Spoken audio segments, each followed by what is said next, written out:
TRS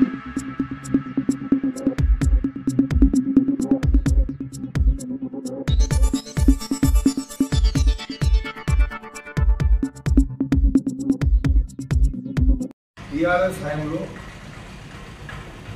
నామ కృషి వల్ల ప్రభుత్వం కృషి వల్ల గతంలో శాంక్షన్ 353 కోట్లకు శాంక్షన్ అయింది. శాంక్షన్ అయిన రోడ్డుకు కూడా మా పీరియడ్లో టెండర్లు చేసినాం. టెండర్లు అయిపోయింది.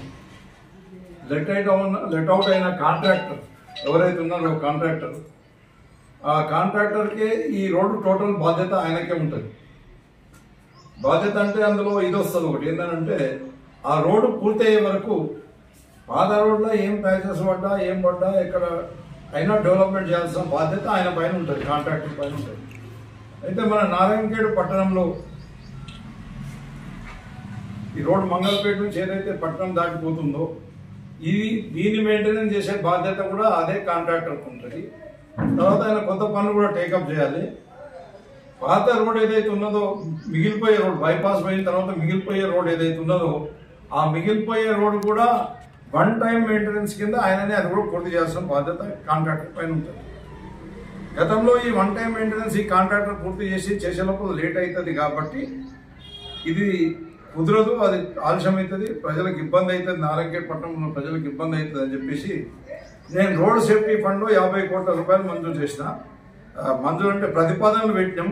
ప్రతిపాదనలు పెట్టి డిపిఆర్ కూడా తయారు చేసి పంపించాం. కొద్దిగా లేట్ అవ్వడం మూలంగా 22-23 ఆర్థిక సంవత్సరంలో అది వాపసు రావడం జరిగింది. తర్వాత 23-24 ఆర్థిక సంవత్సరంలో కూడా దాన్ని మళ్ళీ నేను పంపించడం జరిగింది. దాంట్లో లిస్ట్లో కూడా తెలంగాణ రాష్ట్రం నుంచి పంపించిన లిస్ట్లో కూడా సీరియల్ నెంబర్ 3లో మనది ఉండేది. నేను ఎమ్మెల్యే ఓడిపోయిన తర్వాత ఇంకా నాకు బాధ్యత లేదు కాబట్టి నేను గమనించుకున్నా. ఇక్కడ ఉన్న నాయకుల నిర్లక్ష్యం వల్ల అంటే ఎమ్మెల్యే గారు కానీ కాంగ్రెస్ నాయకుల నిర్లక్ష్యం మూలంగా దాన్ని పట్టించుకోకపోవడం మూలంగా అది మొత్తానికి అది పక్కకు పడేసారు. దాని ప్రతిపాదన దూరం అయిపోయింది. ఈ ప్రతిపాదన దూరం అయిపోయిన తర్వాత కాంట్రాక్టర్కు దీన్ని మెయింటైన్ చేయాల్సిన బాధ్యత అయితే ఉంటుంది. ఈరోజు నారాయణఖేడ్ పట్టణంలో మంగళపేట నుంచి టోటల్ పట్టణం నిండా కూడా రోడ్ వైండింగ్ చేసినాం. వైండింగ్ చేసిన పోర్షన్కి మాత్రం మేము గతంలో సీసీ కూడా వేసేసి కంప్లీట్ చేసి పెట్టినాం. ఈ కాంట్రాక్టర్ ఏదైతే మెయింటెనెన్స్ చేసి మళ్ళీ అది బీటీ చేసి ప్రజలకు ఇబ్బంది కలగకుండా చూడాలనో దాని బాధ్యత తీసుకోకుండా ఈ ఎమ్మెల్యే గారు ఎంపీ గారు కాంట్రాక్టర్ దగ్గర డబ్బులు పంచుకొని ఆ పని మీరు చేయకుండా సరే వన్ టైం మెయింటెనెన్స్ చేస్తే సరిపోతుంది అని చెప్పడం మూలంగా అది అట్లనే పెండింగ్ పడుతుంది. కాబట్టి నేను ఆర్ఎండ్బి డిపార్ట్మెంట్ అధికారులకు కూడా కలెక్టర్ గారు కూడా విజ్ఞప్తి చేస్తున్నాను. మీరు ఇమీడియట్గా నారాయణఖేడ్ పట్టణంలో ప్రజలు చాలా ఇబ్బంది పడుతున్నారు. వాళ్ళ కళ్ళలో దుమ్ములు కొట్టి కళ్ళు పోతున్నాయి, కింద పడి ప్రాణాలు పోతున్నాయి. కాబట్టి ఆ కాంట్రాక్టర్కి ఏదైతే టెండర్లో ఉన్నదో ఆయన బాధ్యత నారాయణఖేడ్ పట్టణంలో దీన్ని మెయింటైన్ చేయాల్సిన బాధ్యత ఆయనకు ఉంది. కాబట్టి ఇమీడియట్గా ఈ నారాయణఖేడ్ పట్టణంలో ఏదైతే వైండింగ్ చేసిన పోర్షన్ కానీ ఇతర పోర్షన్ కానీ డ్యామేజ్ అయిన పోర్షన్ అన్ని కూడా ఇమీడియట్గా ఆ కాంట్రాక్టర్తో చేపించి ప్రజల కష్టాలు తీర్చాల్సిందిగా నేను కలెక్టర్ గారికి ఈ గారికి కోరుతున్నా. ఇంకో విషయం ఏంటంటే నారాయణఖేడ్ నుంచి మన్నూరు వరకు సుమారుగా 10-12 కిలోమీటర్ల రోడ్డు ఉంది. కాంట్రాక్టర్ ఆ వర్క్ టేకప్ చేసి 3-4 నెలల కాలం అయిపోయింది. అక్కడ మట్టి తవ్వి కొన్ని రోజులు ఆపేసి కొన్ని రోజులు అట్లనే ఇబ్బంది పడుతున్నాం. 4 నెలలు అయింది. తర్వాత WMM వేశారు. దాని మీద సైకిల్ మోటార్ల మీద పోయి కింద పడి ఎంతో మందికి దెబ్బలు జరిగినాయి. ఆ దుమ్ముతో కూడా ఎంతో మంది కళ్ళు పాడైపోతున్నాయి, కళ్ళు పోతున్నాయి. నేనేమంటున్నానంటే ఎంత పెట్టు మీరు ఇది WMM చేస్తారో చిన్న చిన్న బిట్టు టేకప్ చేసి ఎంబడే బీటీ చేయాలని చెప్పేసి నేను ఆ కాంట్రాక్టర్ కూడా సూచిస్తున్నా.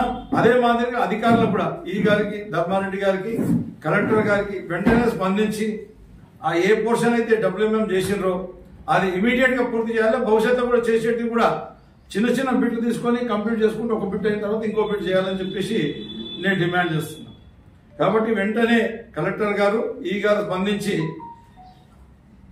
ఈ నారాయణఖేడ్ టౌన్ పోర్షన్లో ఎక్కడైతే బీటీ లేచిపోయిందో కంప్లీట్గా అక్కడ బీటీ చేసి ప్రజలకు ఇబ్బంది కలగకుండా చూడాలి.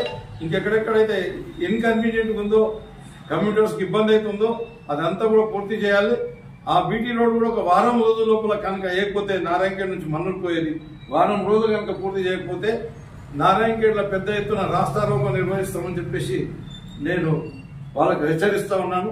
కాబట్టి కలెక్టర్ గారు గారు వెంటనే స్పందించి ఈ ఎమ్మెల్యే ఎంపీతో ఏం కాదు వాళ్ళతో ఎక్కడ ఏమొస్తే ఏం దొరికితే తినిపోదామని మాత్రమే చూసే ధోరణిలు ఉన్నారు వాళ్ళైతే స్పందిస్తలేరు. కాబట్టి మీరు కలెక్టర్ గారు గారు వెంటనే స్పందించి ఎస్సీ గారు నేషనల్ హైవేస్ ఎస్సీ గారు నేషనల్ హైవేస్ సిఈ గారు వెంటనే స్పందించి ఈ మన్నూరు రోడ్ పూర్తి చేయాలి, నారాయణఖేడ్ టౌన్ కూడా పూర్తి చేయాలని చెప్పేసి నేను వారికి విజ్ఞప్తి చేస్తున్నా.